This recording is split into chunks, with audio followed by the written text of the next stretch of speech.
Welcome students. Standard 10th subject English. In previous video we have learned the poem Basket Full of Moonlight and the appreciation of the poem. विद्यार्थी मित्रांनो, आपण या पूर्वीच्या व्हिडिओमध्ये basket full of moonlight Sunil Sharma यांनी लिहिलेली कविता अभ्यासलो आहोत. तसेच त्या कवितेचं ॲप्रिशिएशन देखील अभ्यासलेलो आहोत. आता आपण या व्हिडिओमध्ये वर्कशॉप अभ्यासणार आहोत. तुम्ही व्हिडिओ पॉज करून या व्हिडिओमधील जे काही लेखन आहे किंवा वर्कशॉपवरील लेखन आहे ते तुमच्या वहीमध्ये सोडवा. चला तर मग आपण स्टार्ट करूया. Workshop, English workshop. The name of the poem is basket full of moonlight. बघा, question number 1. Complete the following sentences with the help of poem. खालील वाक्य कवितेच्या आधारे, कवितेच्या मदतीनं पूर्ण करा. Answer is given here. उत्तर दिलेले आहेत. बघा, फर्स्ट आहे, the child wants to sow small moons of light from. Answer is the city to his village on the both sides of the path. तो मुलगा मून्स ऑफ लाईट, चंद्रप्रकाश पेरू इच्छितो. कुठं तर कुठून कुठंपर्यंत? The city to his village on the both sides of the path, म्हणजे शहरापासून त्याच्या गावापर्यंत आणि रस्त्याच्या दोन्ही बाजूला. Second question is, according to the child the route of his village is tough and full of snakes and scorpions. बघा, answer आहे स्नेक्स अँड स्कॉर्पियन्स. त्याच्या मते जो रस्ता आहे, जो त्याच्या गावाकडे येणारा रस्ता आहे, तो कसा आहे? अत्यंत खडतर, आणि त्या रस्त्यावरती स्नेक्स अँड स्कॉर्पियन्स आहेत असं तो म्हणतो. Question number 3. The child wants a basket full of moonlight on loan. मुलगा लोनवरती म्हणजेच उसने कर्ज स्वरूपात बास्केट फुल ऑफ मूनलाइट चंद्राकडून मागतो. Question number 4. The child wants to light the dark route so that his father returns early. बघा, the child wants to light the dark route. तो मुलगा जो मार्ग त्याच्या गावाकडे येणारा आहे, रस्ता आहे, तो डार्क आहे, अंधारमय आहे, आणि तो प्रकाशित करण्यासाठी त्याची इच्छा आहे. आणि म्हणून का तर त्याचे वडील घरी लवकर यावेत आणि त्याला स्टोरीज, फेरीज टेल्स ऐकवावेत अशी त्याची इच्छा आहे. Next question, write down. बघा, write down the describing words used for the following nouns.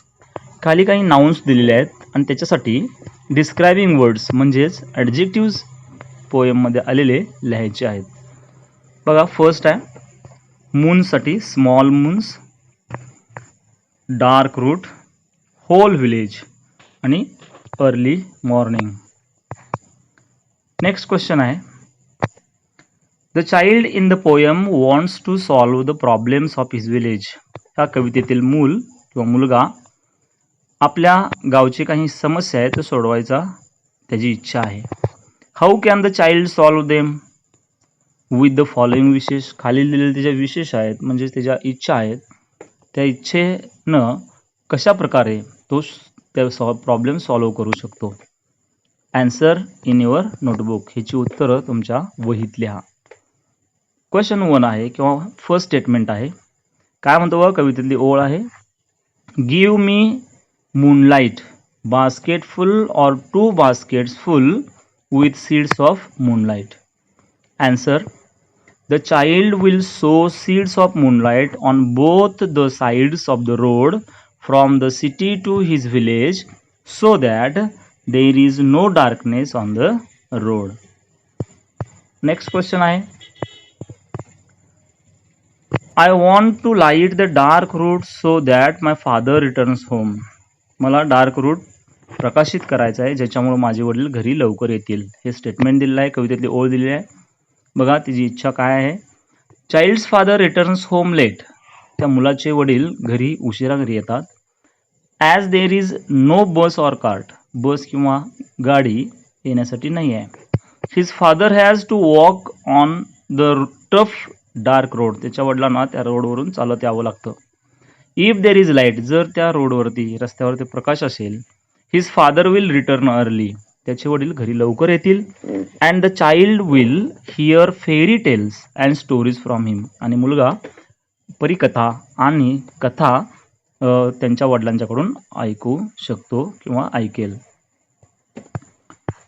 Next question आहे, pick out and write the lines from the poem that prove the following. बघा, pick out the and write म्हणजे शोधा आणि लिहा. अशा ओळी लिहा from the poem that prove the following. खालील गोष्टी प्रूव्ह करतील म्हणजे सिद्ध करतील अशा रिलेटेड असलेल्या ओळी कवितेतल्या लिहा. फर्स्ट आहे, father reaches home late after dark. वडील घरी वेळानं पोचतात, अंधार पडल्यानंतर घरी पोचतात. हे प्रूव्ह करणारं वाक्य दिलं इथं. बघा, my father returns home I am sleeping. त्यानंतर नेक्स्ट आहे, eager to hear fairy tales from father. त्यासाठी वाक्य आहे, I too want to hear fairy tales and stories from my father. Write as many words as you can using full as suffix. म्हणजेच फुलनं शेवट होणारे म्हणजेच फुल हे सफिक्स जोडून जास्तीत जास्त शब्द बनवा. Answer is given here. उत्तर ते दिलेलं आहे. हँडफुल मूठभर, माउथफुल तोंड भरून, बास्केटफुल टोपली भरून, हाऊसफुल घर भरून, ग्रेसफुल डौलदार, ब्युटिफुल सुंदर. अशा पद्धतीनं आणखीन शब्द तुम्ही FUL जोडलेले हेल्पफुल वगैरे वगैरे असे शब्द तुम्ही शोधून लिहायचे आहेत. नेक्स्ट क्वेश्चन आहे, बघा, pick out the examples of alliteration and repetition from the extract. ते दोन फिगर ऑफ स्पीच आलेले आहेत, अलिटरेशन अँड रिपिटेशन. रिपिटेशन हे आपण जे कवितेचं ॲप्रिशिएशन पाहिलं त्याच्यामध्ये रिपिटेशन हा शब्द येऊन गेलेला आहे. आता अलिटरेशन पण त्याच वेळेला सांगितलं आहे, तरी पण आपण पुन्हा एक वेळा बघूया. एखाद्या कवितेच्या ओळीमध्ये जर सलग शब्दामध्ये किंवा कवितेच्या एका ओळीमध्ये जर साऊंड रिपीट झाला असेल, फॉर एक्झाम्पल यम आहे, इथं यम आहे, इथं यम आहे, तर अशा पद्धतीनं जर साऊंड रिपीट झाला असेल तर त्यावेळेला तो अलंकार असतो अलिटरेशन. आणि पूर्ण वर्ड रिपीट झाला असेल तर तो रिपिटेशन अलंकार. द वर्ड इज रिपीटेड प्लीजिंगली असं आपण म्हणतो. बघा, दोन एक्झाम्पल दिले आहेत अलिटरेशनचं आणि रिपिटेशनचं. पहिला आहे, O moon give me moon light basket full or 2 baskets full with seeds of moonlight. तर यम काय झालेलं आहे तर रिपीट झालेला आहे, साऊंड रिपीट झालेला आहे आणि म्हणून तो अलंकार आहे अलिटरेशन. दुसरं एक्झाम्पल आहे, I want to sow many small small moons of light. Moons of light इथं स्मॉल हे शब्द काय झालेले आहेत रिपीट झालेले आहेत. एकाच ओळीमध्ये रिपीट झालेले असावेत. सलग झालेले नसेल तरी चालेल, पण कवितेच्या ओळीमध्ये ते रिपीट झालेले असावेत. नेक्स्ट क्वेश्चन आहे, बघा, write and imaginary letter. Imaginary लेटरचा अर्थ काल्पनिक पत्र लिहा. टू द मून कोणाला लिहायचं आहे, चंद्राला पत्र लिहायचं आहे, काल्पनिक पत्र लिहायचं आहे. टू कन्वे युअर फिलिंग्ज तुमच्या मनातील भावना व्यक्त करणारं पत्र लिहा. About it, discuss about it with your पार्टनरशी चर्चा करा. And draft a letter using the poem as basis of the letter. बघा, सपोर्टिंग पॉईंट्स तुम्ही ह्या पॉईंट्सचा वापर करू शकता. Sign of beauty, symbol of joy, infinite pleasure, urge to compose poems, songs, music. या मुद्द्याच्या आधारे तुम्ही पत्र लिहायचं आहे. इथं पत्राचा नमुना दिलेला आहे, मी वाचतोय, काळजीपूर्वक लक्ष द्या. नेहमीप्रमाणे लेफ्ट अलाइनमेंट आहे, जो आपला पत्ता आहे तो. त्यानंतर बघा, Sudama Sadan, yes road, Sitapur, date 1 जानेवारी 2021. Dear Chanda Mama, you will be surprise to read my letter. मी तुला पत्र लिहित आहे, ते वाचून तुला आश्चर्याचा धक्का बसेल, आश्चर्य वाटेल. We write letters to our friends and relatives. आम्ही काय करतो, आमच्या नातेवाईकांना किंवा फ्रेंड्सना पत्र लिहित असतो. But haven't return one to someone like you. तुझ्यासारख्या एखाद्या चंद्राला मी अशा प्रकारचं पत्र कधी लिहिलेलं नाही. You are my close and dearest relative from my early childhood. लहानपणापासून बालपणीपासून तू माझा अगदी जवळचा मित्र आहेस, अगदी रिलेटिव्ज आहेस, नातेवाईक आहेस. You are really a sign of beauty. तू एक सुंदरतेचं प्रतीक आहेस. How sweet and beautiful you looks. बघा तू किती सुंदर दिसतोस, स्वीट दिसतोस असं म्हणलं. It's pleasure to see to you. तुला पाहून खूप आनंद वाटतो असं रायटर म्हणतायत किंवा पत्रामध्ये उल्लेख करा. नेक्स्ट आहे, for centuries you have given infinite pleasure to us. अगदी अनादिकालापासून शेकडो वर्षापासून, सेंचुरीजपासून तू अमर्यादाचा आनंद देतोयस. इनफायनाईट प्लेजर असं म्हणलंय. इनफायनाईटचा अर्थ अमर्याद आनंद देत आलेला आहेस. Many poets have composed poems and you have inspired many writers in the world to write about you. बघा, many poets have composed poems. अनेक कवींनी तुझ्यावरती कविता लिहिलेल्या आहेत, रचलेल्या आहेत. And you have inspired many writers. आणि तुम्ही काय केलेलं आहेस तर इन्स्पायर केलेलं आहेस. इन्स्पायरचा अर्थ प्रेरणा देणे. अनेक लेखकांना तू, जगातल्या अनेक लेखकांना प्रेरणा दिलेला आहेस टू राईट अबाउट यू, तुझ्याबद्दल लिहिण्यासाठी. In that way you urge poets and writers to compose poems and songs. अशा प्रकारे तू कवींना काय केलेलं आहेस, कविता लिहिण्यासाठी आणि गीत लिहिण्यासाठी भाग पाडलेला आहेस. There are many songs based on you that are written for children. तुझ्यावर आधारित असे अनेक गाणी मुलांसाठी आहेत, लिहिल्या गेलेल्या आहेत. द पोएट्स किंवा they describe you in a very pleasant way. अत्यंत उत्कृष्ट प्रकारे, छानरित्या तुझं वर्णन केलेलं आहे. I would like to visit you one day. मला तुला एक दिवस भेटायचं आहे. We children feel very happy to see you shining in the sky. तू आकाशामध्ये जेव्हा लुकलुकतो, चमकतोस, तेव्हा ते पाहून आम्हा मुलांना खूप आनंद वाटतो. Yours lovingly Sudama. अशा प्रकारे हे पत्र पूर्ण केलेलं आहे. This is a imaginary letter.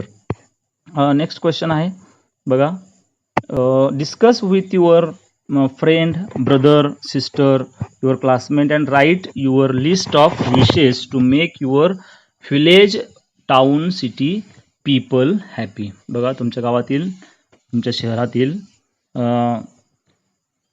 लोकांना आनंदी बनवण्यासाठी तुम्ही काय कराल ह्याची काय करा तर यादी करा किंवा लिहा. You can use the following points. तुम्ही खालील मुद्द्यांचा वापर करू शकता.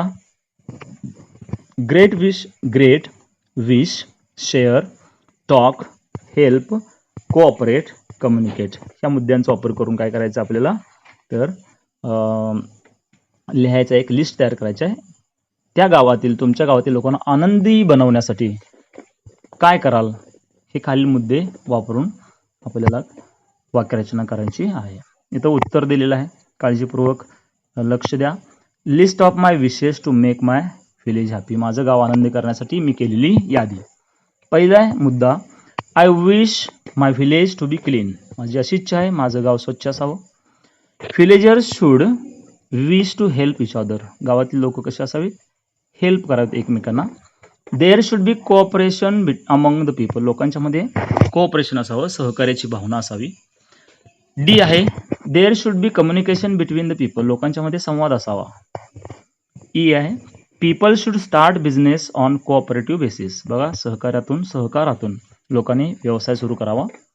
एफ आहे, people of the village should give importance to education and send their children to school. बघा किती महत्त्वाचं वाक्य आहे. People of the village should give importance. बघा, गावात लोकांनी कशाला महत्त्व द्यावं, टू एज्युकेशन. एज्युकेशन म्हणजे शिक्षण. And send their children to school. आणि मुलांना घरी न ठेवता आपल्या मुलांना ते शाळेत पाठवावेत, अशा इच्छा इथं रायटरने व्यक्त केलेल्या आहेत किंवा आपण लिहायच्या आहेत. लास्ट क्वेश्चन आहे, question number 10. Let's compose imaginary poet. तुम्ही काय करायचं, इमॅजिनरी पोएटिक लाईन्स बनवायच्या आहेत, म्हणजे काल्पनिक कविता लिहायच्या आहेत, कवितेच्या काही ओळी लिहायच्या आहेत. इथे 1-2 एक्झाम्पल लिहिले आहेत. तुम्ही देखील काय करायचं, स्वतः अशा लाईन्स कंपोज करायच्या आहेत. Sowing the seeds of moonlight, travelling among stars in a Galaxy. ह्या काय इमॅजिनरी पोएटिक लाईन्स आहेत, काल्पनिक अशा कवितेच्या ओळी. तुम्ही देखील 1-3-4 अशा कवितेच्या ओळी लिहा की ज्या इमॅजिनरी असतील, अशा पद्धतीने विद्यार्थी मित्रांनो, आज आपण कवितेचं इंग्लिश वर्कशॉप जे आहे कवितेखालील बास्केटफुल ऑफ मूनलाईट हे पाहिलेलो आहोत. You write this workshop in your notebook. तुम्ही हे वर्कशॉप जे आहे तो वर्कशॉप वहीमध्ये लिहून काढा. धन्यवाद.